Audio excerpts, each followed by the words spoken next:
एक बहुत बड़ी सिटी में एक सीन है। एक लड़की की तरफ जो अपने बढ़िया जो ख़राब हो चुकी है उसे नहीं फेंकना चाहती, पर उसकी मम्मी फिर भी उसे फेंक देती है एक बड़े से गड्ढे में।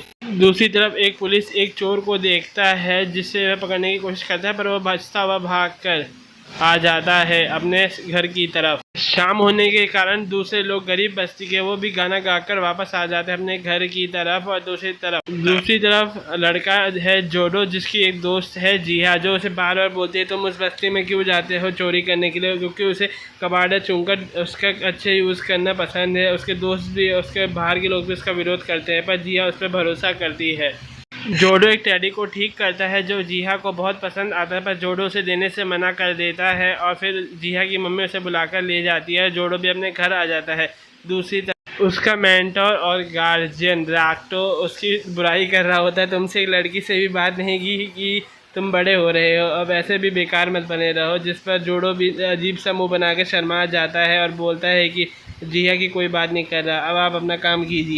राक्टो बोलता है तुम्हें चोट लगी है, कोई नहीं, मैं तुम्हारी पट्टी कर देता हूँ, साथ ही तुम्हारे हाथ के घावों को भी पट्टी कर देता हूँ। और उसे वापस ग्लव्स पट्टी करके ग्लव्स पहना देता है।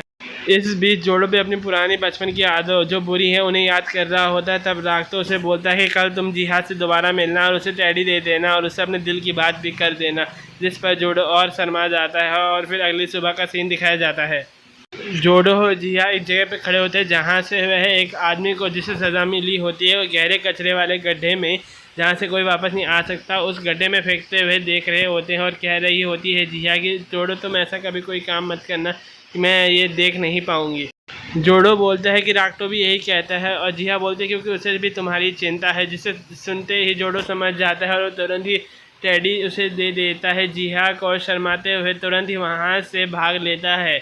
वह घर पहुंचता है राक्टो को ये बात बताने के लिए, पर कोई उसे मार चुका होता है जो उसके सामने ही होता है। उस किलर से लड़ने की कोशिश करता है, पर छोटा होने के कारण वह उससे नहीं लड़ पाता। और पुलिस ये सोच लेती है कि जोडो ने ही राक्टो को अपने पालनहार को मारा है और तुरंत ही उसे उस फंदे पर लटका देती है और सज़ा के तौर पे उसे उस गड्ढे से नीचे फेंक देती है।